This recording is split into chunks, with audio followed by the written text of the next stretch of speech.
పొందుతారో, దేవుని దయ వారు ఎలా పొందుతారో అన్నిటినీ మనము గ్రహిద్దాం. అంటే ఈరోజు మనము గ్రహిద్దాం. ఈ నిర్గమకాండము 22వ అధ్యాయము 27వ వచనం ఒకసారి మనం చదవగలుగుతాము. దేవుని దయ వలన ఏమి పొందగలం మనం? కానీ మనము లోకములో, ఇందాక మనము కొన్ని ఆలోచించాం, లోకములో ఉన్నటువంటివి, లోకములో ఉన్న వ్యక్తుల దగ్గరకు వెళ్ళి అయ్యా నీ దయయా అని అడిగి మనకు అవసరమైన పని కోసం ఆయన దయ చూపించమని అడుగుతున్నాం. అంతే కదండి. ఇప్పుడు అనేక ఆఫీసుల్లో మనకు పని ఉంది, అక్కడ వాళ్ళ సంతకం మనకు కావాలి. అయ్యా నీ దయ అయ్యా, ఇంకా ఆ సంతకం మాకు కావాలి. మనుషుల దయను మనం కావాలని కోరుకుంటా ఉన్నాం. మరి దేవుని దయను కావాలని కోరుకునేటువంటి పరిస్థితులు ఇంకా ఎంత ఉన్నతంగా ఉంటాయి. ఏమి పొందగలం? దేవుని దయ వలన ఏమి పొందగలం మనం ఈరోజు నేర్చుకొని వెళ్ళిపోతాం. ఏమండి, చూద్దాం. నిర్గమకాండము 22వ అధ్యాయము 27వ వచనం. 27వ వచనం. వాడు కప్పుకొనదగినది అదే, అది వాని దేహమునకు వస్త్రము. వాని దేహమునకు వస్త్రము. వాడు మరి ఏమి కప్పుకొని పండుకొను? నేను దయగలవాడను. వాడు నాకు చాలండి. నేను దయగలవాడను ఏమంటున్నాడు దేవుడు? నేను దయగలవాడను. ఏమండి, దేవుడు దయగలిగిన వాడని ఇక్కడ ఉన్న వాళ్ళు నమ్మితే ఒకసారి దేవునికి పెద్దగా చప్పట్లు కొట్టండి అండి. దేవుణ్ణి మహిమపరచండి. నీవు దయగలవాడివే అని నమ్మిన వాళ్ళందరం కూడా దేవునికి ఒకసారి స్తోత్రములు చెల్లిద్దాం. దేవునికి మహిమ కలుగునగాక. చెప్పండి, ఆమేన్ చెప్పండి, పెద్దగా ఆమేన్ చెప్పండి. ఆయన దయగలిగిన వాడు. నిరుపేదలను కూడా, ఆయన రోడ్డు మీద ఉండే ప్రజలను కూడా ఆయన విడిచిపెట్టేవాడు కాదు. రోడ్డు మీద ఉన్న ప్రజలను కూడా ఆయన విడిచిపెట్టేవాడు కాదండి. ప్రియమైన మొదటిగా దేవుని దయను ఎవరు కోరుకుంటారు? ఎవరికి అవసరం ఆయన దయ? ఆయన దయ ఎవరికి అవసరం? ప్రియులరా, ఒకసారి మనము మన దేశ సంపన్నులను జ్ఞాపకం చేసుకుంటే చాలా మంది పేర్లు ఉన్నాయి. వాళ్ళ పేర్లే గంట పడతాయి చెప్తే. కాబట్టి మన దేశ సంపన్నులు కానీ, ప్రపంచ దేశ సంపన్నులు కానీ, ధనవంతులు ఎక్కువగా ఆ దేవుని దగ్గరకు వచ్చినట్టుగా మనం చూస్తామా? లేదండి. వాళ్ళ పూర్వీకుల్లోనే ఎవరైనా చనిపోతే ఆ పూర్వీకుల్లో చనిపోయిన వారి యొక్క గుడిని కట్టించి వారిని మాత్రమే పూజిస్తూ మా పెద్దలే మాకు దేవుళ్ళు అని చెప్పుకునే వాతావరణానికి వచ్చింది. ప్రియమైన ఇక అలాంటప్పుడు మరి దేవుని దయ దగ్గరకు వచ్చేవాళ్ళు ఎవరండి? దేవుని దయను పొందుకునే వాళ్ళు ఎవరండి? కానీ దేవుని వాక్యం ఏమని సెలవిస్తుందంటే, దేవుని దయను ఎవరు కోరుకుంటారు? కీర్తన గ్రంథము ఎవరు కోరుకుంటారంట? ఎవరు కోరుకుంటారో మనం బైబిల్ని అడిగితే చెప్పుద్దని. బైబిల్ గ్రంథాన్ని అడగాలి. దేవుని దయను ఎవరు కోరుకుందరు? కీర్తన గ్రంథము 104వ అధ్యాయము 27వ వచనం. కీర్తన గ్రంథం తగిన కాలమున 104వ అధ్యాయము 27వ వచనం. తగిన కాలమున నీవు వాటికి ఆహారం ఇచ్చేదవని ఇవన్నీ నీ దయ కొరకు కనిపెట్టుకొనుచున్నవి. నీ దయ కొరకు కనిపెట్టుచున్నవి. తగిన కాలమున ఆహారం ఇచ్చేది అంటే, మరి తగిన కాలమందు ఆహారం కోసం ఎదురు చూస్తున్నాయి అంటే అవి శ్రమలో ఉన్నాయా, ఆనందంలో ఉన్నాయా? ఏమండి, తగిన కాలము కోసం, ఆహారం కోసం ఎదురు చూస్తున్నారంటే శ్రమలో ఉన్నట్ట, సంతోషంలో ఉన్నట్ట? అవును ప్రియమైన, శ్రమలో ఉన్నవారు దేవుని దయను కోరుకుంటారు. శ్రమలలో ఉన్నవారికి దేవుని దయ అవసరం. అంటే శ్రమలో ఉన్నవారు దేవుని దయను కోరుకుంటారు అని అంటే, భూములు ఉన్నవాళ్ళు, ఆస్తులు ఉన్నవాళ్ళు, ఆభరణాలు ఉన్నవాళ్ళు శ్రమలో లేనట్ట? బాగా సంపన్నులు శ్రమలో లేనట్ట? లేదండి. లోకాసువార్త 15వ అధ్యాయం కానీ మనం జ్ఞాపకం చేసుకుంటే చెప్తానండి, మీరు బైబిల్తో నడపక. ధనవంతుడు మరణం తర్వాత తండ్రివైన అబ్రహామా ఇప్పుడు నీ దయను నాకు చూపించు. ఎక్కడ అడుగుతున్నాడండి? పాతాళములో అడుగుతున్నాడండి. పాతాళములో ఏమని అడుగుతున్నాడు? వేదనకరమైన స్థలములో ధనవంతుడు ఉండి, మరి నెమ్మది కలిగిన స్థలములో పేదవాడైన భూమి మీద పేదవాడిగా ఉన్నటువంటి లాజరు గారు చనిపోతే పరదేశంలో నెమ్మది కలిగిన స్థలంలో ఉన్నాడు. అప్పుడు ధనవంతుడు ఏమంటున్నాడు? నీ దయను చూపించు, ఆ లాజరు దయను చూపించు. అప్పుడు అక్కడ ఉన్నటువంటి అబ్రహాం గారు ఏమంటున్నాడు? నా దయను చూపించటం కుదరదు, లాజరు దయ కూడా కుదరదు. భూమి మీద ఉన్నప్పుడు నువ్వు సుఖముగా నీ సంవత్సరములను. ప్రియులారా, ఒకసారి మీరు ఆలోచించండి. మరి ఈ భూమి మీద ఉన్నప్పుడు ధనవంతులకు కూడా కష్టం ఉందా లేదా? ఉంది. ఏ కష్టం ఉందంటే ఆత్మరక్షణ లేని కష్టం వాళ్ళ జీవితంలో ఉంది. ఆత్మరక్షణ లేని కష్టం. ఆత్మకు రక్షణ లేదు. ఆత్మకు రక్షణ లేదు అని అంటే వాళ్ళు ఆపదలో ఉన్నట్టా లేనట్టా? ఉన్నారు ప్రియమైన. ఒకవేళ నీ కొడుకు ఏదైనా నీ నుంచి విడిపోయి 4 ఎకరాలు కొనుక్కుంటే ధనవంతుడైన ఒకవేళ నువ్వు చెప్తావేమో, కానీ అతను రక్షణ పొందకపోతే, నీ కోడలు రక్షణ పొందకపోతే, నీ కుమార్తె నీ కుమారుడు నీ కుటుంబీకులు రక్షణ లేని వారిగా ఉండి వాళ్లకు ఎన్ని శబరీలు బంగారం ఉన్నా, ఎంత భూమిని వాళ్ళు సంపాదించినా వాళ్ళు శ్రమలో ఉన్నట్టేనని ఈ పాఠమును బట్టి మీరు తెలుసుకోవాలి ప్రియమైన. పాఠమును బట్టి తెలుసుకోవాలి. అంటే ధనవంతులు శ్రమలోనే ఉన్నారు.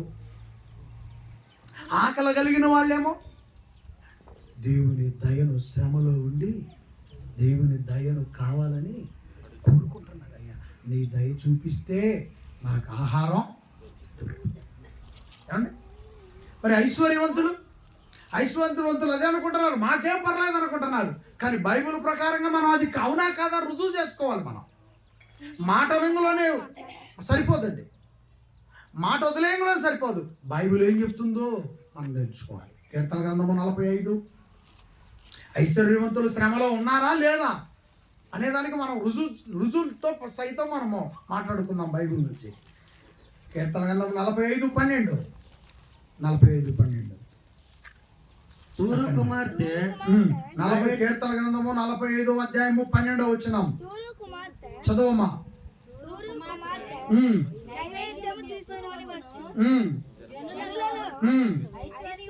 జనులలో ఐశ్వర్యవంతులు నీ దయను వెతుకుదురు. ఆమేన్ చెప్పండి. ఆమేన్ చెప్పండి అందరూ. జనులలో ఐశ్వర్యవంతులు కూడా ఏం కావాలంట? ఏం వెతుకాలంట? వాళ్ళు కూడా. ఈ మధ్యకాలంలో మనం యూట్యూబ్లో చూస్తే అండి, మెడ నిండా బంగారం, చేతుల నిండా బంగారం. ఏమండి?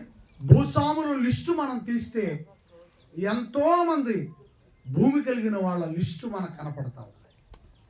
కానీ వాళ్ళను పలకరిస్తే ఏమంటున్నారండి? యేసు ప్రభువుని నమ్మమంటే ఏమంటున్నారండి? ఎంతబడి కొడుతున్నారండి. రాళ్ళు తీసుకొని కొడుతున్నారు, రాడ్డులు తీసుకొని కొడుతున్నారు. భార్యతో సైతము తిరగేసి మరగేసి మరీ తిడుతున్నారు. పిల్లల్ని తిడుతున్నారు. ఏమన్నారండి?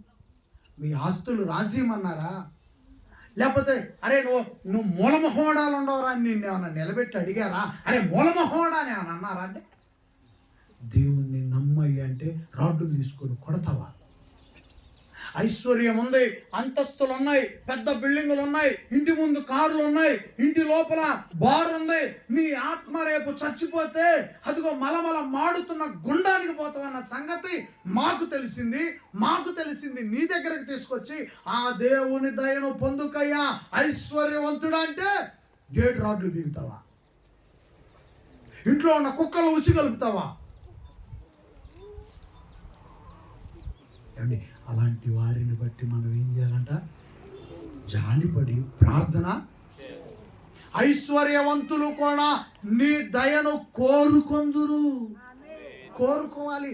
ఈనాటికి క్రైస్తవ్యంలో చాలా మంది ఈ సంగతులు తెలుసుకొని మారు మనసు పొందిన వారు ధనవంతులు ఉన్నారండి, ఉన్నారు. ఈ విషయాలు గ్రహించి తెలుసుకుంటున్నారు. ఇంకను మన ప్రాంతంలో ఉన్నవాళ్ళు ఇంకను బాగుగా తెలుసుకున్నట్లు మీ ఇంట్లో ఉన్న ధనవంతుడికి నీవే చెప్పు. ఈరోజు మీ ఇంట్లో ధనవంతుడు ఉన్నాడా? ఖచ్చితంగా అరెకరం భూమి ఉన్న వాళ్ళ దగ్గర నుంచి అందరూ ధనవంతులే.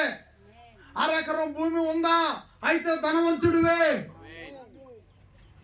రోజుకు 300 రూపాయలు సంపాదించుకుంటున్నావా? అయితే పర్వాలేదు, బ్రతుకుతున్నావు. కాబట్టి ప్రియులారా, శ్రమలో ఎవరెవరు ఉన్నారంట? శ్రమలో కటికి పేదవాళ్ళు ఉండి దేవుని దయను కోరుకుంటున్నారు. సరే, వాళ్ళు పేదవాళ్ళు కాబట్టి ప్రతిరోజు దేవుని దయ కావాలనుకుందాం. మరి ధనవంతులకు కూడా ఎవరు కావాలంట? ఆయన దయ. ధనవంతుడు కూడా దేవుడు దయను పొందుకోకపోతే నిత్య ఆ పరలోక రాజ్యం దక్కదు. తర్వాత ఆ ముందుగా చనిపోయిన లోకాస్వార్తలో ఉన్న ధనవంతుడికి తమ్ముడుగానో బామ్మర్దిగానో చేరిపోతాడు. దేవుడికి ఇష్టం అండి అది. ధనవంతుడు తమ్ముడుగానో, ధనవంతుడు బామ్మర్దిగానో, ధనవంతుడు మేనల్లుడుగానో జారిపోయి ధనవంతుడు ఉన్న ప్రదేశంలో పడితే దేవునికి ఏమాత్రము కూడా ఇష్టం లేదు ప్రియమైన వాళ్ళ. అందుకే ధనం ఉన్న వాళ్ళు కూడా దేవుని దయను కోరుకోవాలి. జాగ్రత్తగా నేర్చుకోండి, ఒక్కొక్క మాట నేర్చుకోండి. అదే వివరిస్తున్నాడు లోకాస్వార్త 20వ అధ్యాయము 20వ వచనం వరకు, లోకాస్వార్త 15వ అధ్యాయము 20వ వచనం నుంచి 25 వచనాల వరకు మీకు నేను మాటలతో చెప్తానండి. వెంటనే ఆ దరిద్రుడు చనిపోయాడు. దరిద్రుడు చనిపోయిన తర్వాత మరి దేవదూతలు వచ్చి ఏం చేశారంట? దరిద్రుడు చనిపోయాడు ఈ భూమి మీద, అంటే లాజరు గారు చనిపోయాడు. లాజరు గారు చనిపోగానే దేవదూతలు వచ్చి ఆయనకి స్వాగతం పలికారండి. నేను ఆదివారం ఏం చెప్పానంటే యేసు ప్రభు సిలువు గురించి మాట్లాడుతూ యేసు ప్రభు వారి చివరి రోజులండి అవి. లోకాస్వార్త 23వ అధ్యాయము యేసు ప్రభు వారు భూమి మీద బ్రతుకుతున్నప్పుడు చివరి రోజు ఏమండి. యేసు ప్రభుని సిలువలో ఉన్నటువంటి నేరస్తుడు, ఒకవైపు ఉన్న నేరస్తుడు యేసు ప్రభుని ఒక మాట అడిగాడండి. ఏమని అడిగాడంటే, నీవే నిజంగా క్రీస్తు అయితే నిన్ను నీవు రక్షించుకొని మమ్మల్ని కూడా నిన్న మొన్న ఆదివారం నేను చెప్పానండి ఈ విషయాలు. వాస్తవానికి యేసు క్రీస్తు వారు తనను తాను రక్షించుకోవాలని అంటే నేను చెప్పిన మాట, ఆదివారం చెప్పిన మాట, ఒక్క దేవదూత వస్తే చాలండి పరలోకం నుండి. ఒక్క దేవదూత పరలోకము నుండి వస్తే, ఆ పరలోకము నుండి దేవదూత వస్తూ ఒక కత్తి పట్టుకొని వస్తే యేసు పైన చొక్కా కాదు కదా, ఆయన ఒంటి మీద ఉన్న చిన్నపాటి ఆ గడ్డి పరకను కూడా అంటుకోలేరు.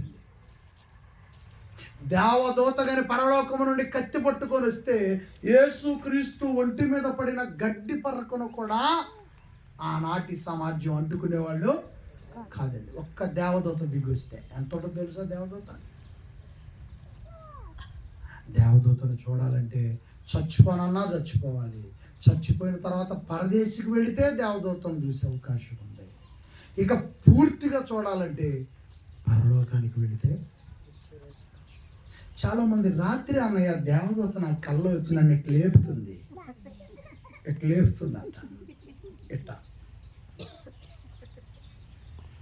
ఆదాము అవ్వలమ్మని ఇద్దరిని కూడా ఏదైనా తోటలోంచి బయటకు పంపించి మళ్ళీ తిరిగి వస్తారేమోనని దేవుడు ఎవరిని పెట్టాడు తెలుసా?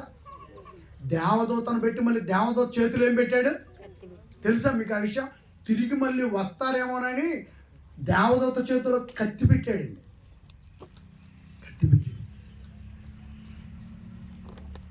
అందుకే ప్రియులారా, అంత ఆషామాష కదా,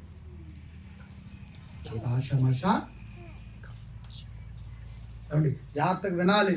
మనము ఏదో ఇక దేవదూతలను మనము కల్లో చూసాం, యేసు ప్రభుని రాత్రే చూసాం, లేకపోతే రోజు వచ్చి ఆయన మాట్లాడిపోతాడు. చుట్టాలే వారానికి ఒకసారి నెలకోసారి వస్తే అల్లాడిపోతున్నారు. కూతురు కాడికి అమ్మా ఇవాళ వస్తామంటున్నామ్మా, తల్లా మాకు మా ఎలా పట్టవమ్మా నువ్వు, అమ్మా ఇవాళ రావా. ఏది కూతురు కాడికే కన్న తల్లి కట్టను ఇచ్చి పంపిస్తే ఆమెను చూసి రావటానికి నిన్ననే కదమ్మ వచ్చింది. మళ్ళీ రావా నాకేందో నిన్ను చూడాలనిపిస్తుంది. తల్లి రియాక్షన్ ఏంది? మా ప్రాణం మీదకి వచ్చావమ్మ నిన్ను కానీ పెంచి అంటే కన్న బిడ్డల కారికి ఈ కన్న తల్లిదండ్రులు పోవటానికి వారానికో నెలకో పోవటానికి అలమరిగిపోతుంటే యేసుప్రభు రోజు వస్తున్నాడు, దేవదూతలు అంటే రోజు వస్తున్నాడు. ఇక మనం మాత్రం భక్తి పరులు ఈ దేశంలో ఎవరు ఉన్నారు? కాబట్టి ప్రియులారా, చావుకి దగ్గరకు వెళ్ళక ముందే పాతాళాన్ని తప్పించుకునే అవకాశం ఏదైనా ఉందంటే ఇలాంటి వాక్యాన్ని నేర్చుకొని వాక్య జ్ఞానముతో సమాజంలో ఉన్న సమస్యలను ఎదుర్కొని దేవునికి ఇష్టంగా మారి యేసుప్రభు అప్పగించిన పనిని లోపల వినికిపుచ్చుకొని పరిశుద్ధాత్ముని చేత రేపబడి దేవుని పని చేస్తూ చేస్తూ చచ్చిపోతే పరదేశిస్తాడు. ఇంకా ఏ ఎగ్గస్ట్రాలు చేసినా పరలోకానికి పోయే అవకాశమే. ధనవంతుడు డబ్బు పెట్టి అవసరమైతే ఆ పరదేశిని కొనేయాలనుకున్నాడు. భూమి మీద ఉన్నప్పుడు కొనేస్తా నీలాంటి వాళ్ళు వెళ్ళి, అయ్యా దేవుని దయను పొందుకయ్యా, నీకు ఐశ్వర్యం ఉంది, ఎక్కిపోవడానికి రథాలు ఉన్నాయి, ఎక్కి తిరగడానికి గాడిదలు ఉన్నాయి, వంటలు ఉన్నాయి, మరి నీకు మట్టి అంటకుండా నడిపించే పెద్దవాళ్ళు ఉన్నారు, పని వాళ్ళు ఉన్నారు. దేవుని దయ అంటే ఏమండి? దేవుని దయ అదేంటో, అది ఎట్టుంటుందో నాకు పెద్దగా తెలియదండి. ఏమాత్రము కూడా ఆయన దయను పొందుకొనుటకు ఆ ధనవంతుడి భూమి మీద ఉన్నప్పుడు ఇష్టం చూపించలేదు. కాబట్టి టైం అయిపోతుంది, తొందరగా విందాం. ఎందుకంటే మనం టైం తెలుసు కదా, 10 నిమిషాలు అటు ఇటు ముగిద్దాం తొందరగా. తర్వాత రెండో పాయింట్ అండి. మొదటి పాయింట్ ఏంటి? దేవుని దయను ఎవరు కోరుకుందరు? చెప్పండి. మొదటి పాయింట్ చెప్పండి. దేవుని దయను ఎవరు కోరుకుందరు?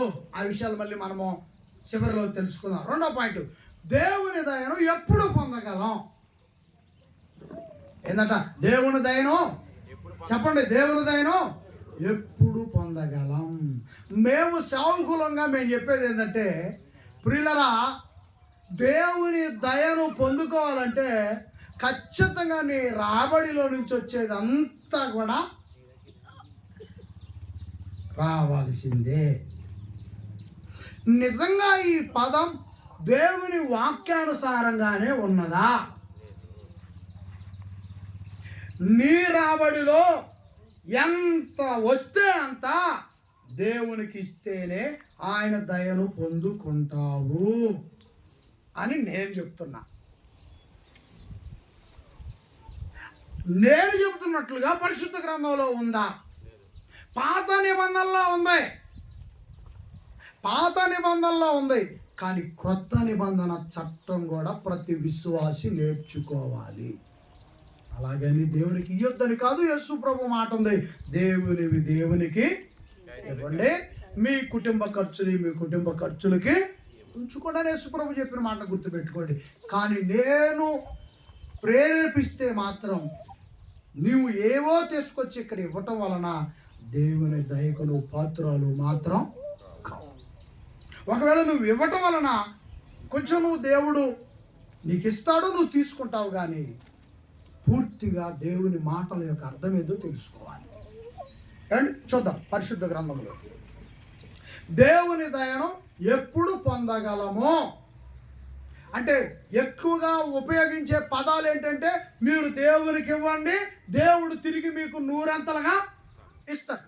ఇదేనండి. నువ్వు ఎన్ని మైకులు అన్నా విను, ఎక్కువగా వినపడే పదం అదే. కానీ బైబిల్లో ఏముందో మనం పరిశీలన చేయాలా. లేఖనాలను పరిశీలన చేసినప్పుడు నిజంగా అలా ఉన్నదా, ఆ ఒక్కటేనా, మిగతా ఏమైనా మన బ్రతుకులోనికి అవసరమైనవి ఉన్నవా అనే సంగతి మనకు బైబిల్ నుంచి నేర్చుకుంటాం. బైబిల్లోనే ఉన్నాయి ఈ మాటలు, బైబిల్లోనే ఉన్నాయి. కానీ మాకు అనుకూలమైన మా పదం ఏంటంటే ముందు చెప్పిన పదం మాత్రమే మాకు అనుకూలమైంది. కానీ దేవుడు చెప్పిన అనేక సంగతులు ఉన్నాయండి. ఒకసారి దేవుని దయను ఎప్పుడు పొందగలమో, అయ్యా నేను ఇప్పుడే పొందుకుంటానన్న వాళ్ళు చప్పట్లు కొట్టండి పెద్దగా గట్టిగా చప్పట్లు కొట్టి తండ్రిని మహిమపరచండి. వినిపించాలా వినిపించాలా వినిపించాలా?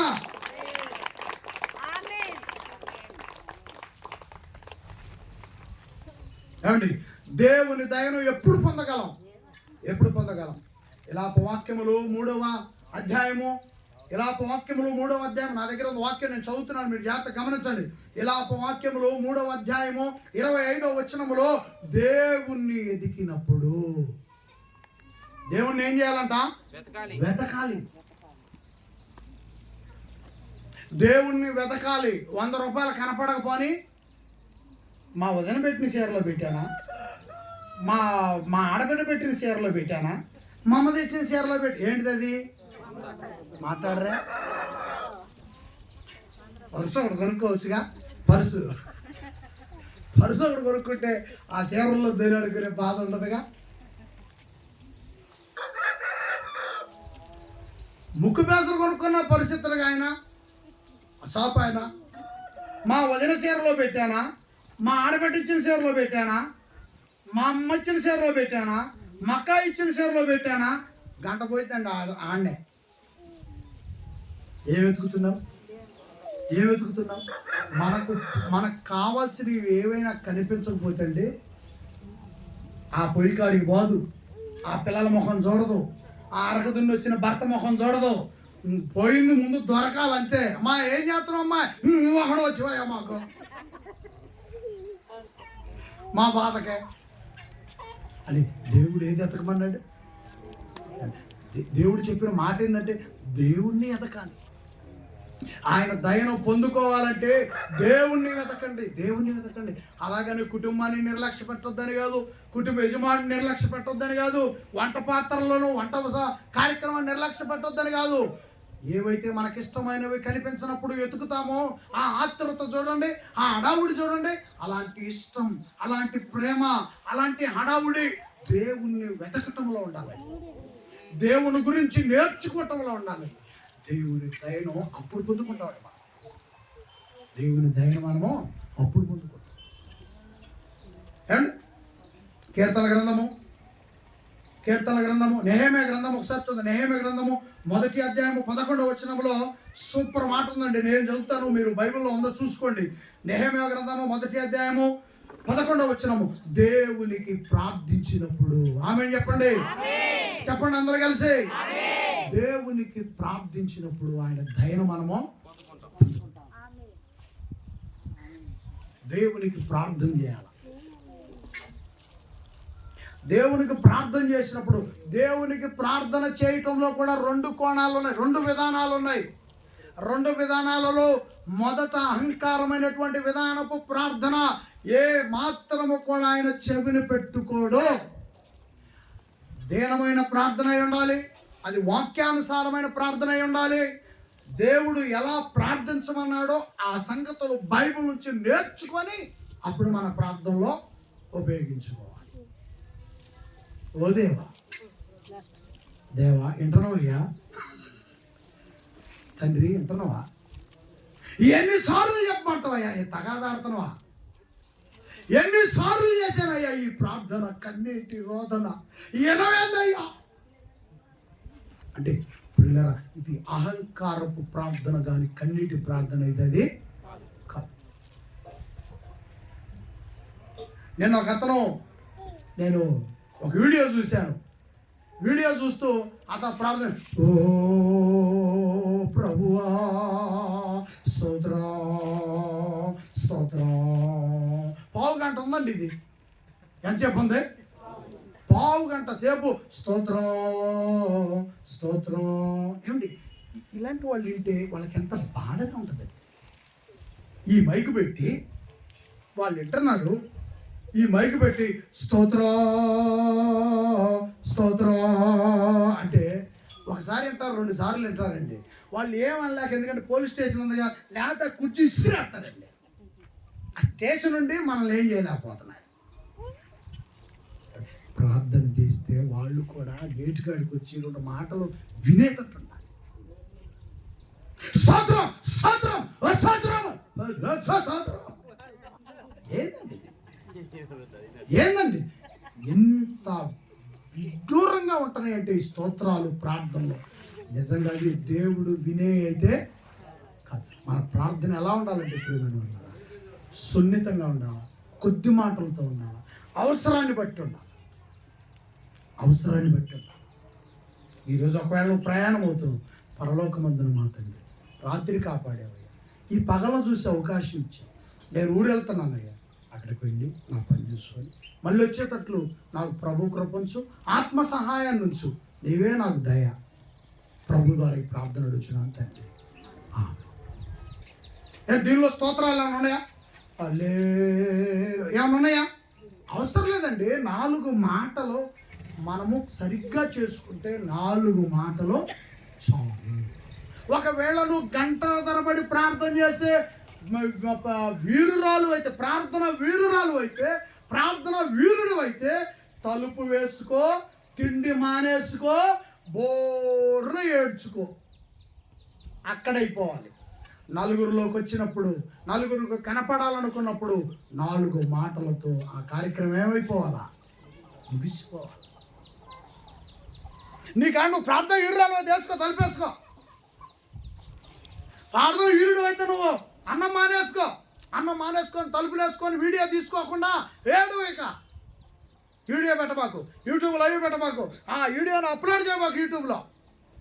ఓ అని ఏడ్చుకో.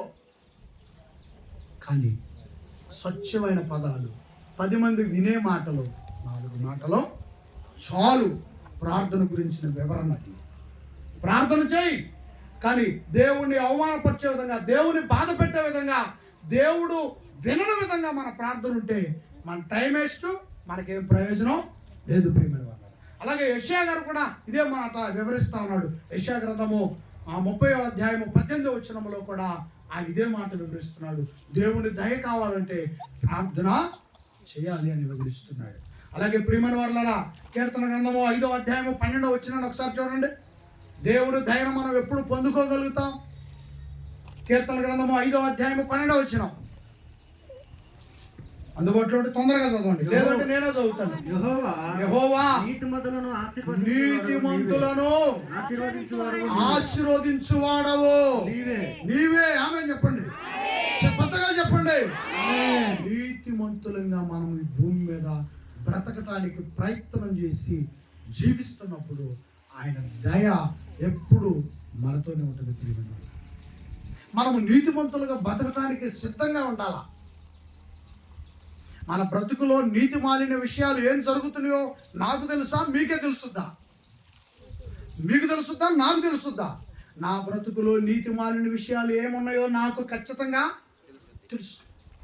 వాటిని ఆపేయ. నీతి మాలిన విషయాలు నా బ్రతుకులో పెట్టుకొని, ఓ దేవా నీవే నా ప్రార్థన ఆలకించు, కరుణామయుడివి, దయామయుడివి, మోషే గారికి అగ్నిగుండంలో ప్రవేశమయ్యో, ఎర్ర సముద్రాన్ని పాయలు చేసావు, మన్నాను తినిపించావు, పూరేడు పెట్టలతో మాంసం ఇచ్చాయంటే ఆయన ఏమంటాడు? ఆపో, ముందు నీ ప్రార్థన ఆపో. ఆయన మాట్లాడలేదు కానీ అయిపోతుంది కదా. ఆయన కానీ మాట్లాడేవాడు ఎప్పటికప్పుడు సమాధానం వేయటం అయితే నా బోటోడు బతుకు పగిలిపోద్దండి. మీరు మంచోళ్ళండి, వందనాలు అందరికీ. మీ ప్రాంతంలో సూపర్గా ఉంటాయి. కానీ నాలాంటి వాడి ప్రార్థనకు సమాధానంగా దేవుడు వెంటనే చెప్పటం అయితే గోబలు పగలగొడతాడు. కాబట్టి ప్రియులారా, నీతి మాలిన విషయాలు నా లోపల ఏం జరుగుతున్నాయో నా బ్రతుకు తెలుసు కాబట్టి వెంటనే వదిలేయలేకపోతున్నావా? ఒక్కొక్కటిని సమాధి చేసి బ్రతుకులోకి ఇంకా ఎప్పుడు లేకుండా అప్పుడు దేవునికి ఇష్టమైన వాళ్ళంగా, నీతి కలిగిన వాళ్ళంగా ఆయనకు కనపడతాం. ఆయనకు మనలో నీతి కనపడ్డప్పుడు ఆయన దయ ఫుల్గా ఉంచుతాడండి మన మీద. ఫుల్గా ఉంటుంది. నువ్వు ఎవరిని బతలాడుకునే అవసరం లేదు ఆయన దయ కోసం. ఆయన సిద్ధంగా ఉంచుతాడు మన బ్రతుకుని బాగు చూసుకున్నాం. ఇంటిలో బూజు దులిపినట్టు ఒంటిలో బూజును దులిపేయాలి. కంటిలో నలకని ఏరినట్టు మన జీవితంలో ఉన్న నలకల్ని ఏరాలండి. అప్పుడు దేవుడు చిన్న ప్రార్థన నేను అందుకనండి ఎవరైనా ప్రార్థన చేయమని వచ్చినప్పుడు, ఓ దేవా ఈ తల్లిని చెల్లెల్ని, నా వల్ల కదండి 2 మాటలు. రెండు మాటలు. నా ప్రార్థన నీ బ్రతుకులు ఫలించాలంటే నువ్వు కరెక్ట్గా ఉంటే చాలు, ఆ 2 మాటలు చాలు, సూపర్గా నువ్వు సక్సెస్ అవుతావు. అంతే. నెక్స్ట్ టైం అయిపోతుందండి, ముగిస్తానండి. నేను తొందరగా నా వెంట రావాలి మీరు. సామెతల గ్రంథము 13వ అధ్యాయము 15వ వచనం. దేవుని దయను ఎప్పుడు పొందగలము అనేటువంటి మాట మీద చెప్తున్నాడు. సామెతల గ్రంథము 13వ అధ్యాయము 15వ వచనం. సుబుద్ధి కలిగి సంపాదించును, సుబుద్ధి కలిగి జీవించినప్పుడు విశ్వాసఘాతకుల మార్గము చాలయ్య. సుబుద్ధి కలిగి జీవించిన. సుబుద్ధికి ఆపోజిట్ చెప్పండి. సుబుద్ధికి ఆపోజిట్ చెప్పండి. రావట్లేదా? తెలియట్లేదా? దుర్బుద్ధి. ఏ బుద్ధి? సుబుద్ధికి ఆపోజిట్ ఏంది? దుర్బుద్ధి.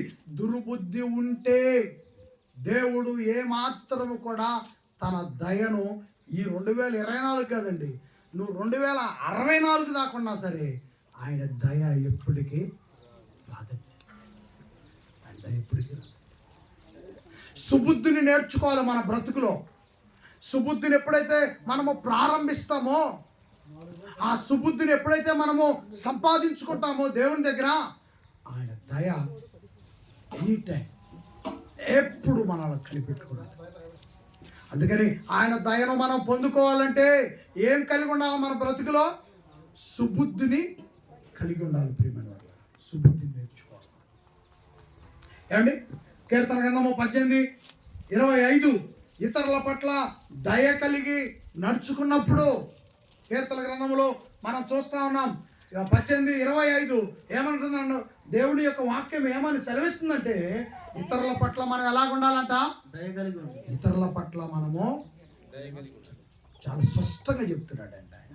ఇతరుల పట్ల మనము దయ కలిగి ఉండవాలి. యేసు ప్రభువారి విషయంలో ఒక మాటను జ్ఞాపకం చేసుకుంటారా? యేసు ప్రభువారి విషయంలో ఆయన వయసు యందును, జ్ఞానమందును, అలాగే దేవుని దయందును మళ్ళా చెప్పబడిన మాట ఏంటంటే, ఆయన పెద్దల దయందును, మనుష్యుల దయందును. అంటే ప్రియులరా, మనము దయ పొందుకోవాలంటే, మీ దయ నాతో ఉండాలంటే ప్రియులరా, నేను కూడా మీ ఎడల దయ కలిగి, అప్పుడు ఒకరి ఎడల ఒకరు దయ చూపించుకోవటమే దేవుడు చూపించే దయ. ఆయన వస్తాడు మన ఇంటికి, రాడు కదా. మనము ఇతరుల పట్ల ఎలాగుండాలంట? దయ కలిగి ఉండాలి. యేసు ప్రభుని ఈడ్చుకొని పోతా ఉన్నారు, భుజాన సిలువ వేశారు, కురణాలతో కొడతా ఉన్నారు, ముళ్ళ కిరీటం తల మీద పెట్టారు, ఆయన సిలువ మోయిలా కింద పడతా ఉన్నాడు. పడిపోయిన ప్రభుని మరలా కొట్టి భుజమున సిలువ వేసుకోమంటున్నారు.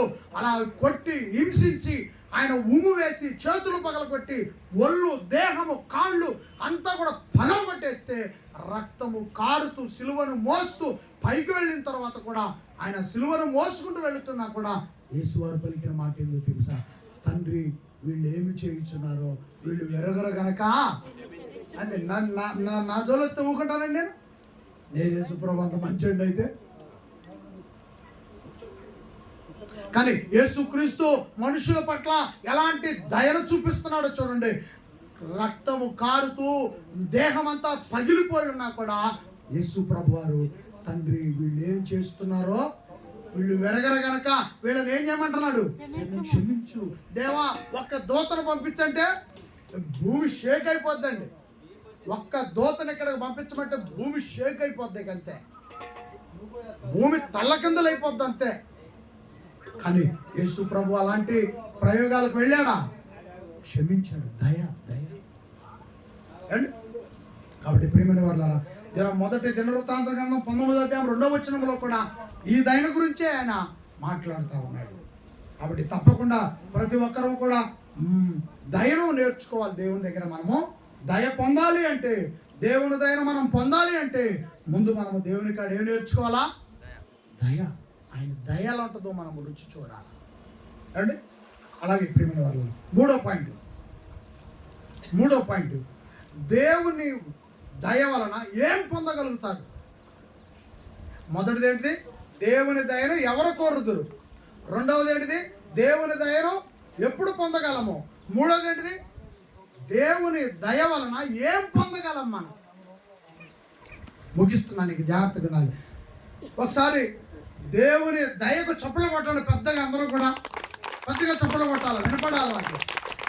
ఆయన దయకు మనము చప్పట్లు కొట్టాలా? రైట్, చాలు, మెలకు వచ్చింది.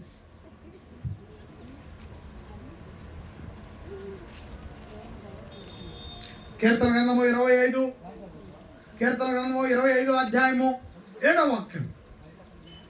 దేవుని దయ వలన మనం ఏం పొందగలుగుతాం? ఆయన దయ వలన మనకి ఏం దక్కుతుంది? వజ్రాల, వైడూర్యాల, ఈ భూమి మీద అయ్యున్న వాళ్ళే. ఇందాక మనం చూపించాం కదా, కీర్తన 45:12 చెప్పారు కదా, భూమి మీద ఆస్తులు ఉన్నవాళ్ళే, భూములు ఉన్నవాళ్ళే, వజ్ర వైడూర్యాలు ఉన్నవాళ్ళే ఏం కోరుకుంటున్నారంట? దేవుని దయను కోరుకుంటున్నారు. మరి అవే మనకు కూడా దక్కితే వాళ్ళు ఉన్నవాళ్లే కోరుకుంటున్నారు. కానీ అవి కూడా మనకు దక్కితే మనం కూడా ఉన్నవాళ్ళం అవుతాం. ఏమండి, మనం కూడా ఉన్నవాళ్ళం అవుతాం తప్ప మన జీవితంలో శుద్ధీకరణ ఏమీ జరగదు. మన జీవితంలో శుద్ధీకరణ జరగదు. ఆయన దయను పొందుకోవాలి. చూడండి, కీర్తన గ్రంథము 25:7 వాక్యం. నా బాల్య పాపములను నా అతిక్రమములను జ్ఞాపకము చేసుకొనకము. చాలండి, చాలమ్మా, చాలు. నా బాల్య పాపములు, నా అతిక్రమములు జ్ఞాపకము. ఎంత పవరో తెలుసండి, అది ఎంత సూపర్ అనుకుంటున్నాను, ఎంత సూపర్. కాబట్టి ప్రియమైన వాళ్ళారా, పాపములు దేవుని వలన, దేవుని దయను మనం పొందుకుంటే మనకు జరిగే ఒక అద్భుతమైనటువంటి కార్యక్రమం ఏంటంటే ప్రియులారా, పాప క్షమాపణ మనకు దొరుకుతుంది. పాప క్షమాపణ దొరుకుతుంది. ఏమండి, పాప క్షమాపణ జరగాలి మన జీవితంలో. పాప క్షమాపణ జరిగితే మన బ్రతుకులో ఉన్న పాపములను దేవుని దయ వలన పోగొట్టుకుంటే, ఇదిగో ప్రియమైన వాళ్ళారా, 500 రూపాయల కాగితము నీ జేబులోకి రావటానికి ఊళ్ళు ఇద్దంటండి. 3 చెవుల బంగారపు తాడు నీ మెడలోనికి రావటానికి దూకులు పెట్టుద్దండి. 10,000 రూపాయల కట్ట నీ జేబులో ఉండాలని ముచ్చట పడుద్దంటే. పాపములను వదిలించుకోనుకోకుండా ఈ 10,000 రూపాయలు జేబులో పెట్టుకున్నా, మెడలో తాడేసుకున్నా, మన వాళ్ళు ఎవరో ఒకళ్ళు వస్తారు, ఏదో ఒక బంధుత్వం పేరు చెప్తారు, అది కన్నీళ్లు పెడతారు, ఆ 10,000 ఇవ్వమని అడిగేస్తారు, ఆ తాడు ఇవ్వమని అంటే నిలబడతాయి. కానీ పాపములు క్షమించుకుంటే ఇక ఎవరు తీసుకునేవాళ్ళు? దేవుడు దయ సూపర్గా పనిచేస్తుంది. ఏమండి, పాపములు ఇక ఎప్పటికీ జ్ఞాపకము చేసుకోబాకని హెబ్రీ పత్రికలో కూడా మనం చూస్తా ఉన్నాం. పాపములు క్షమించబడితే ఎంత ఉన్నతంగా మన బ్రతుకులు ఉంటాయో ఆయన వివరిస్తూ ఉన్నాడు. హెజ్రా గ్రంథములో కూడా 9వ అధ్యాయము 8వ వచనం నుంచి 9వ వచనం వరకు మనం చూస్తే, శ్రమలలో సహాయము కలుగును. ఆమేన్ చెప్పండి. దేవుని దయ వలన మనం ఏం పొందగలుగుతామంటే శ్రమలలో సహాయాన్ని పొందుకుంటాం. మనము శ్రమలో ఉన్నప్పుడు, బాధల్లో ఉన్నప్పుడు, నిందల్లో ఉన్నప్పుడు, అవమానాల్లో ఉన్నప్పుడు, కన్నీటి పర్యాంతం అవుతున్నప్పుడు నీ భుజము తట్టి నిన్ను బలపరిచి నీకు ధైర్యం చెప్పేటువంటి గొప్ప అవకాశం, నువ్వు ఉన్న స్థితిలోంచి విడిపించేటువంటి అవకాశం దేవుని దయ వలన దక్కుతుందండి. ఇంకేం కావాలి? ఇంకేం కావాలి? కాబట్టి దేవుని దయ వలన ఏం పొందగలమంటే శ్రమలలో సహాయం పొందగలుగుతాం. అండి, ద్వితీయోపదేశ కాండము 10వ అధ్యాయము 18వ వచనములో మనం చూస్తే, నేను చదువుతానండి, మీరు ఆ పుస్తకాలు తిరగాలని టైం పట్టుద్ది. నాకలి చూడండి, నాకలి చూడండి, నాకలి చూడండి. ద్వితీయోపదేశ కాండము 10వ అధ్యాయం 18వ వచనములో దేవుని దయ వలన ఏం పొందగలుగుతామంటే అన్న వస్త్రములు కలుగును. ఆమేన్ చెప్పండి. దేవునికి చప్పట్లు కొట్టండి అందరూ కూడా. దేవుణ్ణి మహిమపరచండి. ఈ భూమి మీద అన్న వస్త్రములు కలిగి మనము బ్రతకగలుగుతామండి. ఒకసారి పేదవాడైన లాజరు జ్ఞాపకం చేసుకుంటే, వస్త్రములే అతని జీవితంలో కరువైనవి, ఆహారమే అతని జీవితంలో కరువైంది, ఆరోగ్యమే అతని జీవితంలో కరువైంది. అయినా దేవుని కోసం ఎంత పిచ్చి పిచ్చిగా బ్రతికాడండి ఆయన. ఇవి మనకున్నవి కూడా అతనికి లేవండి. మనకున్న వస్త్రాలు అతనికి లేవండి, మనకున్న ఆరోగ్యం అతనికి లేదండి, మనకున్న ఆహారం అతనికి లేదు. లేకపోయినా కూడా దేవుని కోసం ఎలా బ్రతికాడండి, ఎంత బాగా బ్రతికాడండి. నిజంగా మనము అదృష్టలము అయ్యుంటే చనిపోగానే మనము పేదవాడైన లాజరును చూడాలి. అందరూ ఏమనుకుంటారు, అబ్రహామును చూడాలి, ఓ సింహం పులిని చూడాలి, ఎందుకంటే 12 మంది కొడుకులు పుట్టాడు, యాకోబును చూడాలి, సాత్వికుడైన ఇసాకును చూడాలి అనుకుంటామండి. కానీ ప్రియులారా, నిజంగా మనము చనిపోతే, నిజంగా మనము నీతిగా బ్రతికితే ఆ పేదవాడైన లాజరుని మనము ఖచ్చితంగా చూస్తాం. అతను చూడాలి. ఎందుకో తెలుసా, అతని గురించి చెప్పింది మరి ఎవరో కదండి, సాక్షాత్తు యేసు ప్రభువే అతని గురించి ఈ భూమి మీద పలికాడు. యేసు ప్రభు చెప్పకపోతే, యేసు ప్రభువే లోకస్వార్త 15వ అధ్యాయంలో 16వ వచనం దగ్గర యేసు ప్రభు తన ప్రసంగంలో ఆ ధనవంతుడి గురించి, ఆ పేద లాజరు గురించి, ఎప్పుడో ఐగుప్తులో జరిగినటువంటి ఆ సంఘటనను యేసు ప్రభు జ్ఞాపకం చేయకపోతే ఈనాటి సమాజానికి తెలిసి ఉండేదా? తెలీదు. ఎప్పుడో సంగతిని యేసు ప్రభు తను బ్రతుకున్న కాలంలో తన ప్రసంగంలో జ్ఞాపకం చేసేది. అంతటి గొప్పవాడండి పేదవాడైన. మనం అనుకుంటాం చాలా మంది పేదవాళ్ళకి ఇంటికి వెళ్ళమండి, ఏదైనా కార్యక్రమాలు చెబితే వెళ్ళమండి, ఏదైనా పేదవాళ్ళ ఇంటికి వెళితే మనం ఏదైనా ఇచ్చి రావాలనే బాధ అండి మనకి. పేదవాళ్ళ ఇంటికి పెద్దగా వెళ్ళటం ఇష్టం ఉండదండి. కానీ నేను నా సేవ ప్రారంభంలో చిన్న చిన్న గుడిసెల్లో దూరి వెళ్ళిపోయేవాడిని. చిన్న చిన్న గుడిసెలు, ఇక్కడ చెత్త వేయించుకో, అక్కడ పట్ట కప్పించుకో అని చెప్పేవాడిని. పేదవాడిని. నేటికి కూడా ఎంతోమంది పేదవాళ్ళు సమాజంలో ఉన్నారు. ఆ పేదవాళ్ళే ఆత్మీయ జీవితం యొక్క విలువ తెలియని పేదవాళ్ళు. డబ్బులో పేదవాళ్ళు ఉన్నారంటలేదు, లేకపోతే ఆభరణాలు లేని పేదవాళ్ళు ఉన్నారని నేను అంటలేదు. ఆత్మీయ జీవితం యొక్క విలువ తెలియని పేదలు మన చుట్టూ ఎంతోమంది ఉన్నారు ప్రియమైన వారు. అలాంటి వారికి యేసు ప్రభువారు చెప్పిన అనేక సంగతులను జ్ఞాపకం చేసి వాళ్ళ కళ్ళు తెరిపించి, అన్న వస్త్రములో ఉన్న పేదవాడా, నీకు ఆస్తులు ఉన్న పేదవాడా, నీకు యేసు లేకపోతే నీ జీవితంలో ప్రయోజనం ఏమీ లేదని జ్ఞాపకం చేయాల్సిన పరిస్థితి ఉందండి. ఈరోజు ఎంతమంది అండి నిజంగా అఘోరా కారులో తిరుగుతూ ఉంది. అఘోరా ఎన్ని మంచి బట్టలు ఉన్నాయండి ఈ భూమి మీద, ఎన్ని మంచి బట్టలు ఉన్నాయి. మాస్టర్ గారు అంటే తెల్లటి బట్టలే వేసుకోవాలి. ఏం వేసుకోవాలంట? మరి మా మామయ్య పాస్టర్ గారేనా? ఏం వేసుకొని వచ్చాడు ఆయన? భూమి మీద ఉన్న రుచులన్నీ అన్నీ కాదండి, భూమి మీద ఉన్న అద్భుతమైన రుచులన్నీ మన నాలుగు కోసమే. 4 అంగుళముల నాలుగు కోసము ఎన్ని వేల రకాల రుచులను దేవుడు ఈ భూమి మీద ఉంచాడు. చుట్టూ కొలతేస్తే 36 ఇండియాలకి అల్లాడిపోతుంది. ఈ బాడీకి ఎన్ని అందమైన రంగులు ఇచ్చాడండి భూమి మీద దేవుడు. దైవజనుడు అనగలోనే, పాస్టర్ గారు అనగలోనే తెల్లగా ఉండాలా, ఇక ఆయన నల్ల సొక్కా వేసుకోకూడదు, ఎర్ర సొక్కా వేసుకోకూడదు. మరి దేవుడిచ్చినటువంటి అందమైన రంగులన్నీ ఎవరి కోసం? ఈ ఆకుపచ్చ రంగు ఎవరి కోసం? ఆ పసుపు రంగు ఎవరి కోసం? ఈ నీలి రంగు ఎవరి కోసం? స్కై బ్లూ ఎవరి కోసం? ఈ ఎరుపు ఎవరి కోసం? ఈ బులుగు ఎవరి కోసం? పశువులు వేసుకుంటాయా? తన పిల్లలే కదండి వేసుకోవాలి, తన పిల్లలే వేసుకోవాలి.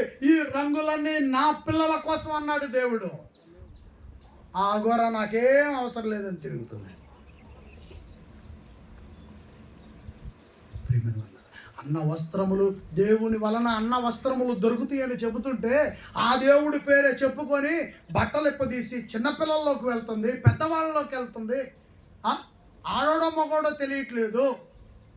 కొన్ని వీడియోలు ఏమో మగోడి వీడియోలు కనపడుతున్నాయి, కొన్ని వీడియోలు ఏమో ఆడ వీడియోలు కనపడుతున్నాయి. ఆ అఘోరాలు ఏం తెలియట్లేదండి. దేవుడు అన్న వస్త్రములు పుచ్చుకొని అన్నము పుచ్చుకొనుము, వస్త్రములు పుచ్చుకొనుము, రాయల్టీగా ఈ భూమి మీద ఆ ఇంగ్లాండ్ దేశంలో ఉన్న రాజు మన గాండ్రాడు, ఈ దేశంలో ఈ పరిసర ప్రాంతాల్లో నువ్వు బ్రతుకుతున్న చోట నువ్వే రాజువే, నువ్వు బ్రతుకుతున్న నీ చోటే నువ్వే రాణివి. వేసుకో, నేను ఇస్తున్నా నీకు బట్టలు అన్నాడండి దేవుడు. రాజులా బతుకు, రాణిలా బ్రతుకు, అయినా కలుపుకు పో, తప్పే ఉంది. రాజులా నువ్వు పనికి పో, పారేసుకొని పోసానా, రాణిలా పనికి పో, లిక్కు తీసుకొని. దేవుడు మనల్ని రాజరికపు వంశంలోనికి తీసుకొచ్చాడండి. మన ప్రభు అయిన యేసుక్రీస్తు మనల్ని రాజరికపు వంశంలోనికి తీసుకొచ్చాడు. మన సంఘం రాజు సంఘం. ఆమె చెప్పండి. అన్న వస్త్రములు కలిగినటువంటి రాజు సంఘంలో మనం ఉన్నాం. అలాంటప్పుడు ఏందండి బట్టలు ఎప్పుడు తీసి తిరిగేయటం? కాబట్టి ప్రియమైన వాళ్ళారా, మీరు జ్ఞాపకం చేసుకోండి, దేవుని యొక్క అడుగుజాడలు ఎందుకు బ్రతికితే ఫుల్ పవర్గా, నీట్గా, చక్కగా, అందంగా బ్రతకాలండి. ప్రియమైన సమూయేలు గ్రంథం 2వ అధ్యాయం 22వ వాక్యంలో ప్రతి ఒక్కరూ వర్ధిల్లాలి అనే మాటను మనం చూస్తాము. ఒకసారి చూస్తారా? సమూయేలు గ్రంథము, మొదటి సమూయేలు గ్రంథము 2వ అధ్యాయము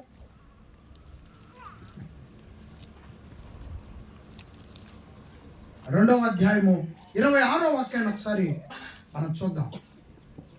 బాలుడగు సమూయేలు ఇంకను ఎదుగుచు యెహోవా దయందును మనుషుల దయందును వర్ధిల్లుచుండెను. ఆమేన్ చెప్పండి, పెద్దగా ఆమేన్ చెప్పండి.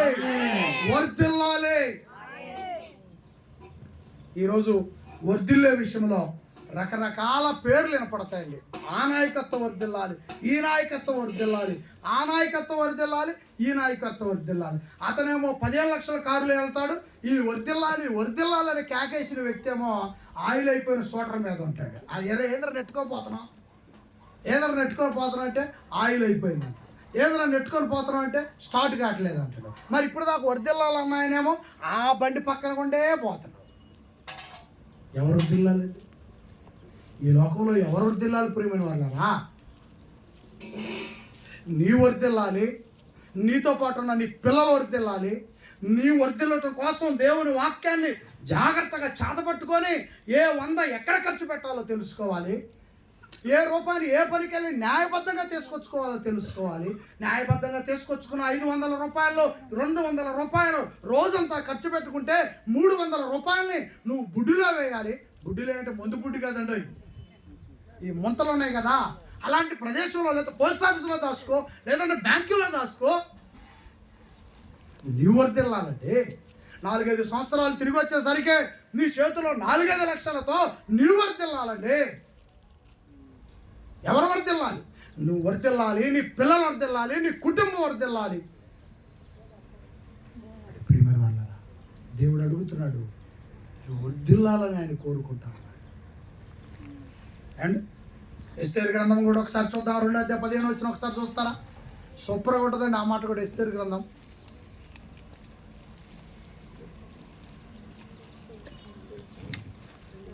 2వ అధ్యాయము 15 వచనం.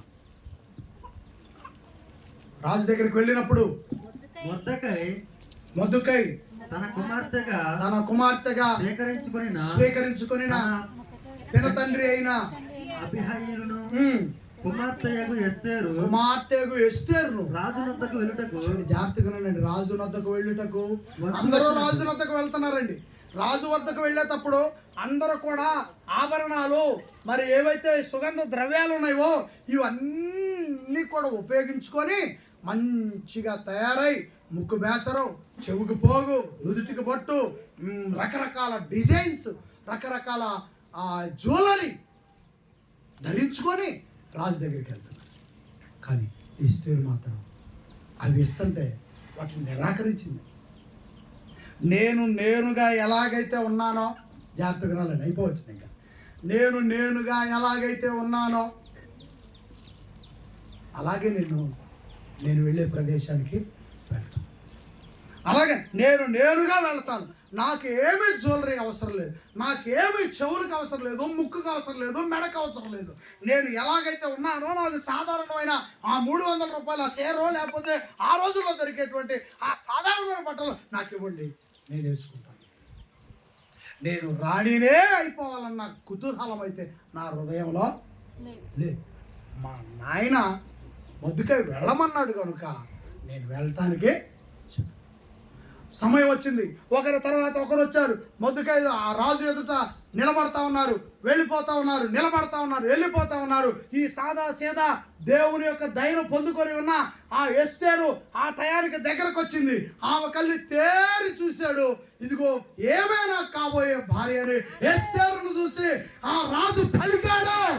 చప్పలు కొట్టిన అందరూ కూడా దేవుడు దయ చూపించిన విధానాన్ని బట్టి దేవునికి మహిమ కలుగునగాక. కానీ ముక్కు వేసన ఉందా, చెవులకు ఉన్నాయా, మా అడ్డపాపట ఉందా, వడ్రాణం ఉందా, జ్యువెలరీ ఉందా, ఏం లేదు. సాధారణంగా వచ్చి చిన్నవా తక్కువ ఖరీదు కలిగిన బట్టలు వేసుకొని వచ్చింది. రాజు ఎదుట నిలబడింది. దేవుడు అతని ద్వారా ఆమెకు దయ పుట్టించేటట్లు చేశాడు. సూపర్ అండి నిజంగా. ఇక ఈ రాజ్యానికి కాబోయే రాణి ఎస్తేర్ అని ప్రకటించాడండి. చెప్పండి, ఆమె అని చెప్పండి.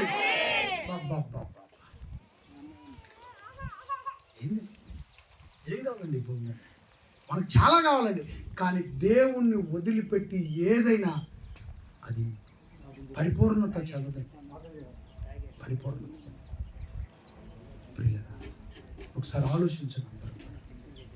బైబిల్ గ్రంథంలో ఉన్న మాటలు, దేవుని దయ వలన ఏం జరుగుతుంది ఏమండి? ఒకసారి మనము చెప్పిన 3 పాయింట్లని ఒకసారి మీకు జ్ఞాపకం చేసి ఇక నేను ముగిస్తాను. ప్రియమైన వారు, దేవుని దయ వలన ఏమి పొందగలం? దేవుని దయ వలన ఏం పొందగలం అంటే ప్రియులరా, మొదటి పాయింట్, దేవుని దయను ఎవరు కోరుకుందురు అని మీకు వివరించాను. శ్రమలలో ఉన్నవారు దేవుని దయను కోరుకుందురు. ఐశ్వర్యవంతులు కూడా దేవుని దయను కోరాల్సిందేనని. దరిద్రంలో ఉన్నటువంటి వారు కూడా దేవుని దయను ఖచ్చితంగా, దరిద్రంలో ఉన్నవాడు లాజరు దేవుడు దయను కోరుకున్నాడు. ఈరోజు ధనవంతుడిని మించిన జీవితాన్ని పరదేశంలో గడుపుతా ఉన్నాడు. రెండవ పాయింట్, దేవుని దయను ఎప్పుడు పొందగలం? దేవుని వెతికినప్పుడు మనం ఆయన దయను పొందగలం. దేవునికి సరైన రీతిలో ప్రార్థించినప్పుడు ఆయన దయను పొందగలం. నీతిమంతులుగా మనం జీవించినప్పుడు పొందగలం. సుబుద్ధి కలిగి మనం బ్రతికినప్పుడు పొందగలం. ఇతరుల పట్ల మనము దయ కలిగి ఉన్నప్పుడు ఆయన దయను పొందగలం. మూడో పాయింట్, దేవుని దయ వలన ఏం పొందగలం? పాప క్షమాపణ పొందగలం, శ్రమల్లో సహాయాన్ని పొందగలం, అన్న వస్త్రాలకి భూమి మీద మనకు ఎదురే ఉండదు. మనం వర్ధిల్లుతాం. ప్రతి ఒక్కరూ వర్ధిల్లాలని మనం కోరుకుంటే ప్రియులరా ఆయన దయను పొందగలం. ప్రియులరా, ఈ మాటలు విన్న మీరు దేని కొరకై నువ్వు ప్రయాసపడతావు? దేవుని దయ కోసం ప్రయాసపడతావా? ఈ లోకము యొక్క పరిస్థితుల కొరకై నువ్వు ప్రయాసపడతావు? మనం లోకంలోనే ఉన్నాం. ప్రయాసపడాల్సింది ఇక్కడే, ఈ భూగోళంలోనే మనం ప్రయాసపడాలి. మన ప్రాణము మనలో ఉన్నప్పుడే మనం ప్రయాసపడాలి. కంటి చూపు కనపడుతున్నప్పుడే, చెవికి వినికిడి వినపడుతున్నప్పుడే, మెదడు మంచి చెడులు తెలివినిస్తున్నప్పుడే, అన్నం అరుగుతున్నప్పుడే, కాలు నడుస్తున్నప్పుడే, చెవి పట్టుకుంటున్నప్పుడే మనం ఈ భూమి మీద పని చేయగలం. ఇది ఆగిపోయిననుకోండి, అవయవ దానం ఇంకొకళ్ళకి, నీ కన్ను నీ కిడ్నీయో ఇంకొకళ్ళకి మరి పని చేయట్లేదు కదండి. బాడీ అంతా పని చేస్తుంది, మెదడు డెడ్ అయిపోయింది అనుకోండి, ఇక అవయవ దానం చేయాలి. ఒక చిన్న అమ్మాయి చేసిందంట యూట్యూబ్లో, నిన్ననే చూశాను నేను వీడియో. కాలేజీకి వెళ్ళి అమ్మాయి. ఈ భూమి మీద మనం ఇంకనూ ఆరోగ్యంగా ఆయుష్తో ఉన్నామంటే ఈ దేవుని దయ వల్లే నేను మీకు తెలియజేస్తూ, ఆయన దయను మీరు పొందుకొని ఇంకా నలుగురికి ఆ దయను పరిచయం చేయాలని దేవుని తరపున ఒక పత్రికగా నిన్ను పంపిస్తున్నాను నేను బయటికి. దేవుని తరపున ఒక ఉత్తరంగా పంపిస్తున్నాను నిన్ను బయటికి. దేవుని తరపున ఒక ప్రతినిధిగా పంపిస్తున్నాను నేను బయటికి. ఇంకా మాట్లాడాలంటే దేవుడు అనే ఈ వ్యవస్థలో నిన్ను ఒక రిపోర్టర్గా పంపిస్తున్నాను బయటికి. దేవుని దయనే ఈ సంస్థలో నిన్ను ఒక రిపోర్టర్గా, నిన్ను ఒక ఉత్తరంగా, నిన్ను ఒక పేపర్గా పంపిస్తున్నాను బయటికి. ఎంతమందికి దేవుని దయను పరిచయం చేస్తావు? ఎంతమంది విషయంలో దేవుని దయను నువ్వు చూపిస్తావు, ఎంతమందిని దేవుని దయ పొందుకునేటట్లు నువ్వు ప్రయాసపడతావు. నన్ను నేను తెలుసుకుంటూ నీకు తెలియజెప్తూ ఈ నా మాటలు దేవుడిచ్చిన ఈ సమయాన్ని బట్టి ముగిస్తున్నాను. ప్రియమైన వాళ్ళారా, వందనాలు. దయచేసి నిలబడి ప్రార్థన చేసుకుంటాం.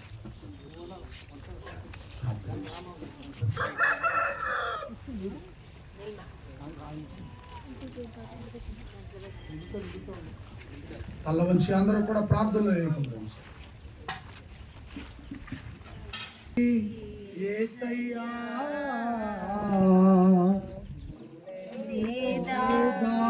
క్షణముండాలేనయ్యా, నీవు లేని చోటేది యేసయ్యా, లేదాది క్షణముండాలేనయ్యా, నీవు చూడని స్థలమేది యేసయ్యా,